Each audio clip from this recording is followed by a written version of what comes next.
January 1997. A crowded bus in Los Angeles, students crammed shoulder to shoulder just trying to get home. Among them was Corie Williams, a bright, ambitious high schooler standing right on the edge of adulthood. But for the gang members watching that bus, it wasn't full of kids. It was enemy territory rolling straight through their streets. When the doors swung open, chaos poured in. Within seconds, gunfire ripped through the air. Corie wasn't in a gang, wasn't anyone's target, just a teenager caught in the crossfire of a war she never asked for. The 11-8 East Coast Crips had Avalon Boulevard and Imperial Highway locked down as their turf. But right in the middle of all that, you had bounty hunter Bloods from Centennial High who had to take the MTA bus straight through that same Crip territory. That was like waving a red flag in front of a bull. Now, Bloods and Crips beef was nothing new, but this particular rivalry, 11-8 East Coast Crips versus the bounty hunter Bloods, was on another level. The Crips would throw out specific insults just to push buttons, and the Bloods didn't exactly stay quiet. On bus number 53, you'd see them flash signs, spit, even throw things at Crips standing on the corners. That kind of disrespect doesn't just get brushed off. It builds, it festers, and eventually it explodes. And in the middle of it all was Wilbert Eric Pugh, better known on the streets as Lil Evil, and the name fit. He was the one running the younger Crips, grooming them for the life. By 1996, he was already heated because rival Bloods were throwing up signs on buses, rolling right through his neighborhood. For him, that wasn't just provocation, it was war. Then there was Robert Johnson, a 16-year-old soldier in the 11-8s, small in size, only 4'6", 80 pounds, but known by the name Baby Kiko. The name was a hand-me-down, a tribute to Big Kiko, an older associate. On January 15, 1997, tensions hit a breaking point for Pugh and Johnson. They were tired of what they saw as pure disrespect. Bloods gang members rolling through their neighborhood like they owned it. What really pushed them over the edge was the way the Bloods threw up gang signs and shouted out the bus windows as they passed by. That day happened to be Robert's 16th birthday, but it wasn't anything big. He told his aunt that birthday parties were for girls, so the day came and went without much celebration. Meanwhile, Pugh and Johnson were already plotting. They started talking about what they'd do the next time a bus full of Bloods rolled through. Their plan was simple and violent.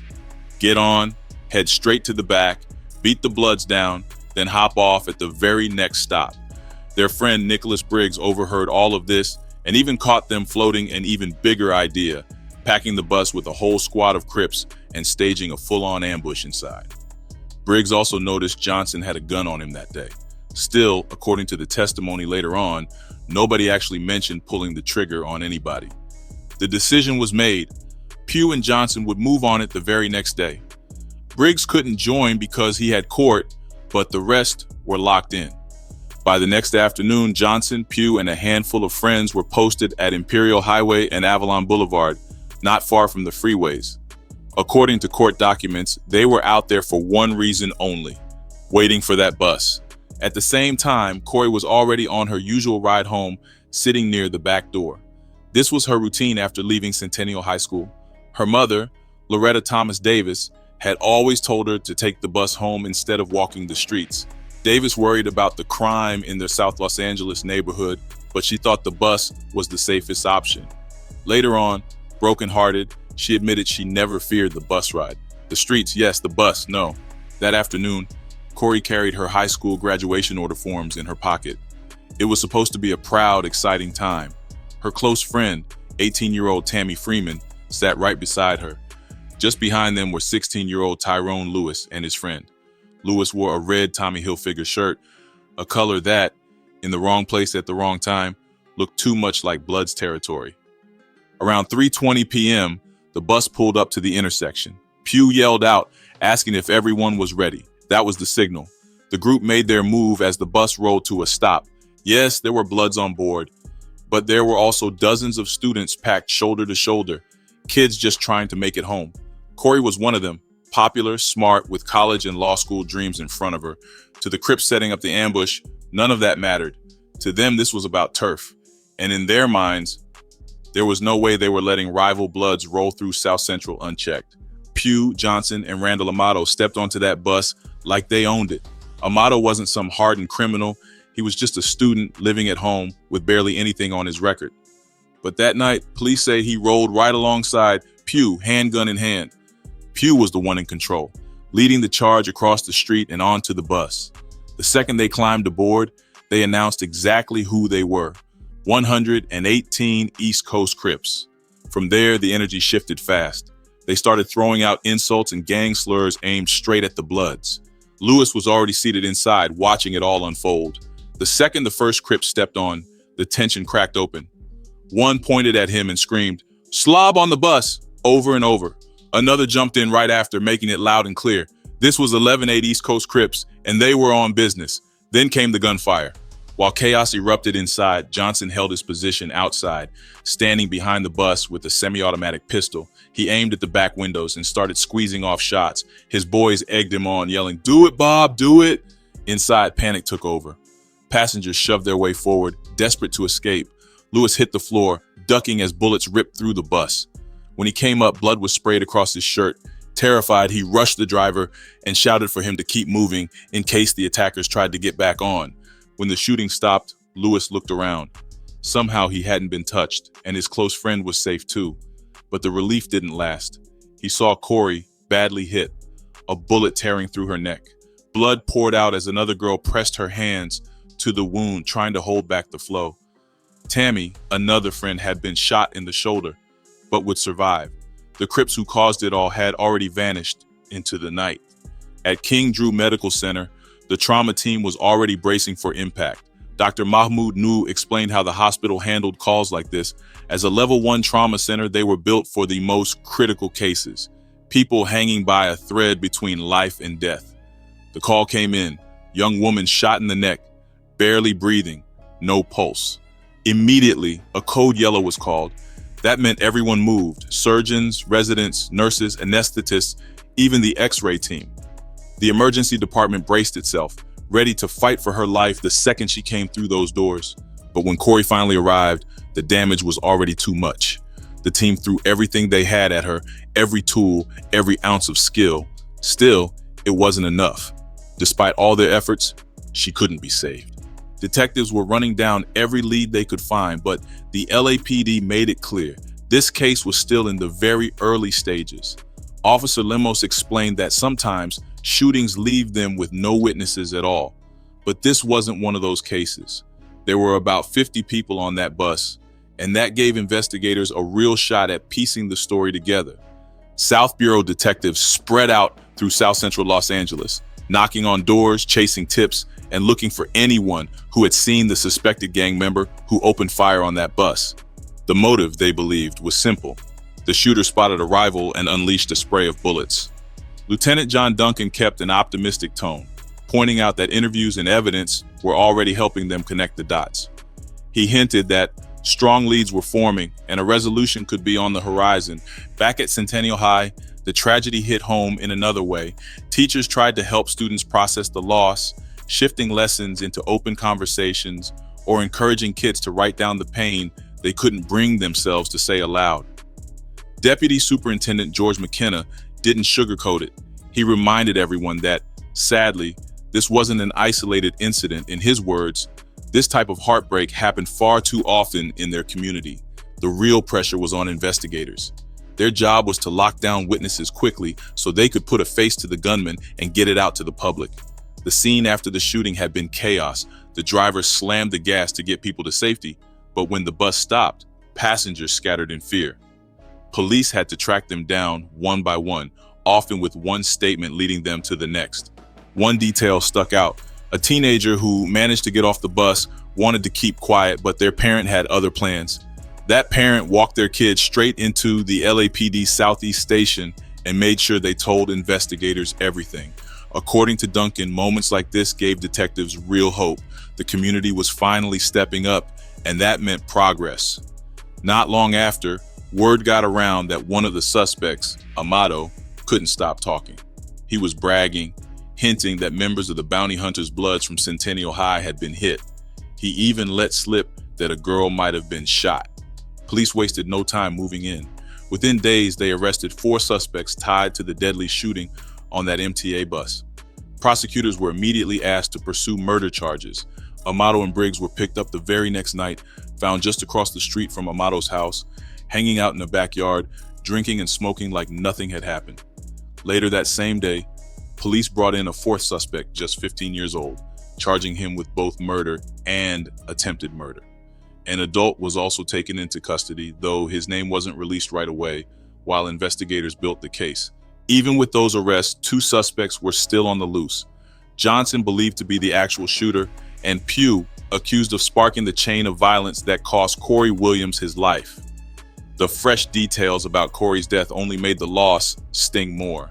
Investigators revealed the gunman didn't even know the rival gang member he was trying to hit, let alone Corie or the young girl who was wounded. Both were innocent bystanders caught in the middle of a pointless feud. All it took was someone from the rival set driving through their turf in South Central Los Angeles, and suddenly blood had to be spilled. There was also a cruel twist to how this all unfolded.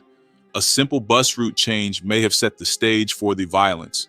The Route 53 bus used to run along Central Avenue, the stronghold of a gang tied to Centennial High. But when officials rerouted it, the bus began cutting straight through rival territory, including the dangerous intersection of Avalon and Imperial Highway. Police later revealed that gang members had been out there in the days before the shooting, yelling at the bus as it passed, making it clear something was brewing. By the time Corie was killed, tensions had already hit a breaking point. LAPD Lieutenant John Duncan made it clear this wasn't some spur-of-the-moment attack. It was planned. He said the crew had been plotting to strike back at a rival for a while, which is why he pushed for all 6 suspects to face murder charges. Normally, police wouldn't release the name of a minor, but this case was different. A juvenile court judge approved it, and LAPD Chief Willie L. Williams explained why. The crime was so violent that the public needed to know. He urged the community to help track down Johnson and Pugh, stressing that they had to be taken off the streets right away. Still, police held back from releasing photos of the suspects. It wasn't hesitation, it was strategy. They didn't want defense attorneys later arguing that eyewitness testimony had been tainted. So instead, investigators leaned on witness interviews, especially with the person who was supposed to be the target. According to them, the suspects weren't hunting that individual specifically. This was about colors, turf, and a rivalry that didn't need much to spark violence. Authorities believed Johnson was still somewhere in Los Angeles, figuring he didn't have the means to vanish too far. Pugh, on the other hand, was a bigger question mark. Now the search for Johnson intensified. On the very same day of the shooting, his uncle Vaughn had reached out to wish him a happy birthday, not realizing the storm that was already brewing. Vaughn lived just a mile from where the incident took place, and with news of the shooting spreading like wildfire across the city, he naturally asked his nephew if he was involved. Johnson's response was simple. He denied everything. But only 3 days later, Johnson quietly slipped out of his uncle's house. He told Vaughn he'd be back soon, but he never returned. Instead, he bought a $151 bus ticket to Milwaukee, hoping to hide out with his gang idol, Keith Lamar Robinson. Not long after, Vaughn's house was raided by police searching for the teen. In the middle of all this, Johnson actually called his uncle to claim he wasn't guilty. Vaughn's reply was sharp. "Come back and clear your name." Still, Vaughn admitted he thought Johnson might have been on the corner of Avalon and Imperial when the shooting went down, just hanging with the wrong crowd. While Johnson's family was trying to make sense of it, the city itself moved quickly. The Los Angeles City Council added $25,000 to the reward fund for information leading to arrests and convictions. The push came from Councilman Rudy Svornick, whose district covered the neighborhood where the shooting happened. At this point, 1 boy and 3 men were already in custody, but police were still hunting 2 suspects, Johnson and Pugh. Investigators felt confident they were still in the area, and LAPD Lieutenant John Duncan emphasized that catching them would help ease the fear, keeping witnesses silent. The announcement set things in motion fast. Within minutes, police were flooded with about 30 calls from people offering tips on where the suspects might be hiding. Duncan pointed out that someone had to be sheltering Johnson, and the longer he stayed hidden, the harder it would be to catch him. At the same time, the Metropolitan Transportation Authority ramped up patrols on Line 53, the very bus route connected to the shooting. Officers started showing up more often on the buses and in the surrounding neighborhoods. About a week later, Johnson was finally tracked down in Milwaukee. After his arrest, he admitted to the shooting, though it would still take time to extradite him back to Los Angeles. Police also arrested another adult in Wisconsin, originally from Los Angeles, who faced possible charges for helping Johnson while he was on the run. But the story didn't end there. Authorities were still looking for Pugh.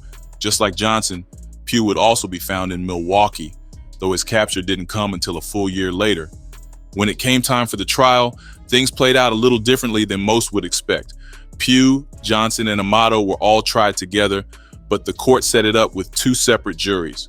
Johnson, the one accused of actually pulling the trigger, had his own. Meanwhile, Pugh and Amato, who prosecutors claimed were just there to help plan or back up the crime, had to share a second jury. Plenty of witnesses came forward to talk about what Pugh and Johnson supposedly did that day, but when it came to Amato, the evidence was looking a lot thinner. Only two people really tied him to the scene. The first was John Grissom, a high school classmate. At first, he said he saw Amato running toward the bus with a group right before the shooting. But when defense lawyers pressed him, he admitted that wasn't quite true. What he actually saw was Amato with that same group a few minutes before the shots. He made it clear he didn't see Amato running toward the bus right before the shooting, and he didn't see him running away afterwards either. Then there was Natasha Barner, who happened to be Pugh's girlfriend at the time. She said Amato was in the crowd that crossed the street toward the bus stop, but she also admitted she never saw him holding a gun. Barner, along with another witness, confirmed that only Johnson and Pugh were known members of the 11-8 East Coast Crips. Nobody could say the same about Amato. The only thing that hinted at any connection was his nickname, Bang, which some people thought sounded like a gang name. So when you stack it up, Amato's case looked way weaker than the others. That's when the focus shifted to the key witness the prosecution was counting on, Warren Hardy. Hardy lived less than a block from the intersection where everything went down.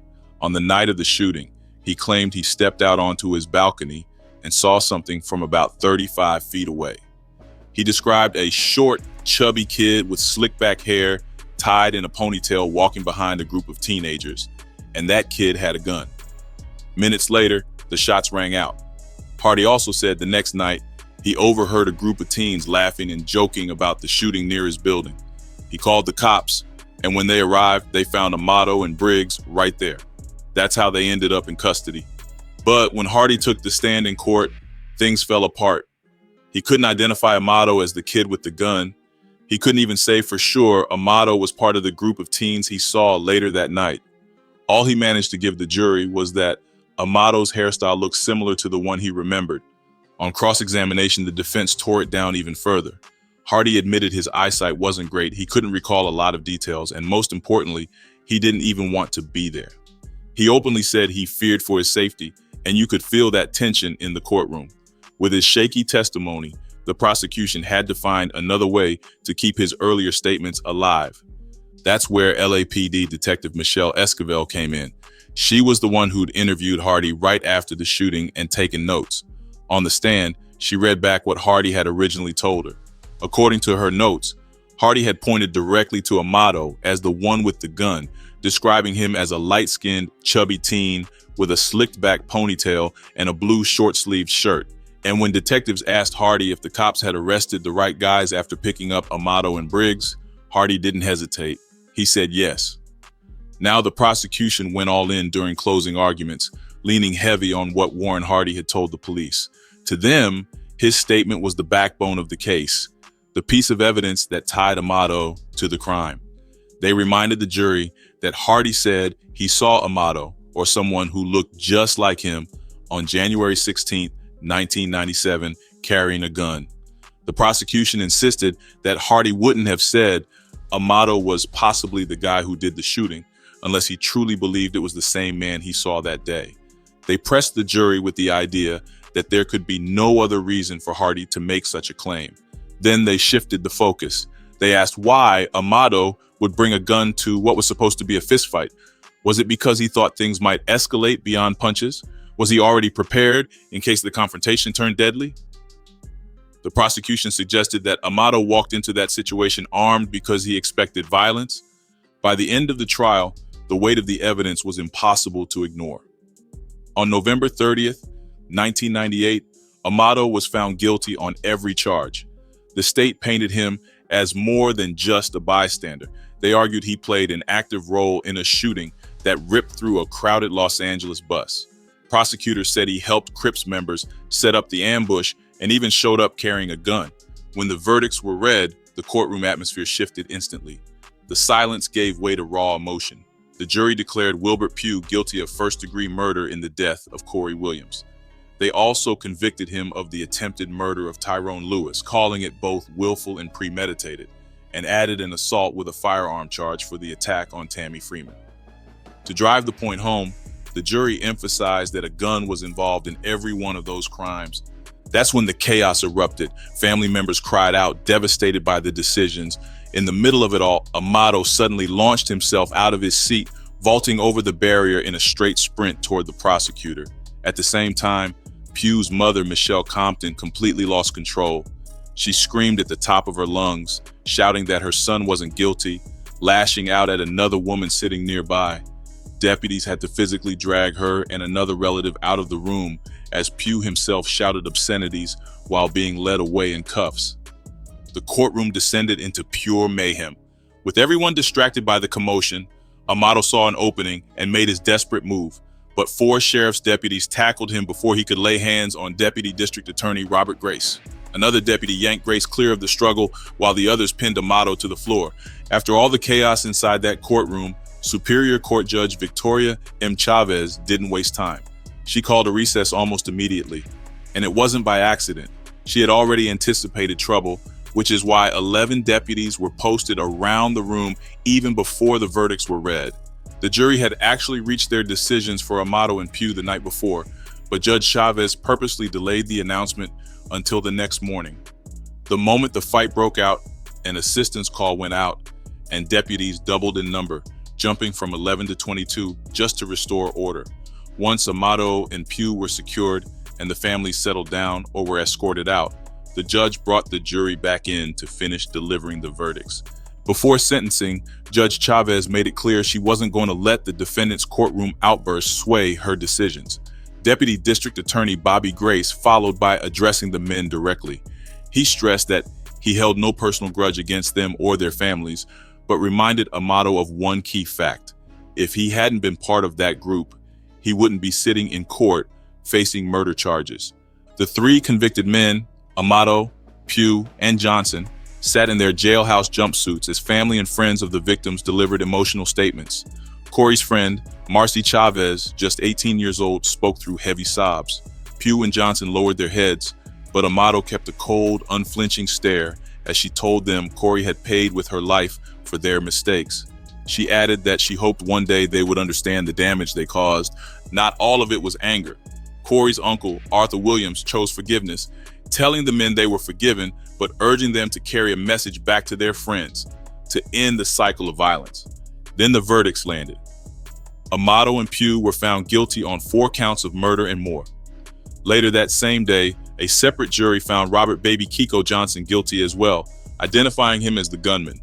As the sentences were handed down, emotions poured out on both sides of the courtroom. Tears streamed from the victims' families, but also from the defendants' families. Amato's mother, Kim, cried out that her son was innocent and not a gang member. Prosecutors admitted there was no official gang documentation, but witnesses placed him at the scene. One even claimed to have seen him carrying a gun. From her seat, Corie's mother, Loretta Thomas Davis, carried herself with heartbreaking strength. She admitted she felt for the mothers of the convicted men, knowing their sons would spend decades behind bars. But she made one painful distinction. Those mothers could still visit their sons. She had to visit a cemetery. Asked if she believed justice was served, she said no, because no verdict could ever bring her daughter back. The tension in the room was so raw that when Amato jumped the table earlier, Thomas Davis confessed she almost went straight for him herself. To her, the unfairness was unbearable. He was still alive, still breathing, while her daughter was gone. In the end, Amato received 27 years to life. Pugh was sentenced to 26 years to life for murder, along with a concurrent life sentence for attempted murder and 3 more years for firearm assault. Johnson's situation played out with its own twist. His jury was the only one told about his pretrial admission that he was the shooter. Still, his lawyer tried to shift blame, claiming Amato was the actual gunman. Despite that argument, Johnson was given a lengthy punishment: 25 years to life for murder, plus 6 years for a firearm enhancement, life with parole for attempted murder, and another 4 years for other charges. Additional enhancements were stayed, except that 6-year term attached to the murder conviction. These heavy sentences finally closed a case that could have been overshadowed, since it unfolded the very same day comedian Bill Cosby's son Ennis was murdered. But the memory of Corie, a bright Centennial High School student, never faded. Her family and friends, especially her mother Loretta, continue to keep her name alive, ensuring she is never forgotten.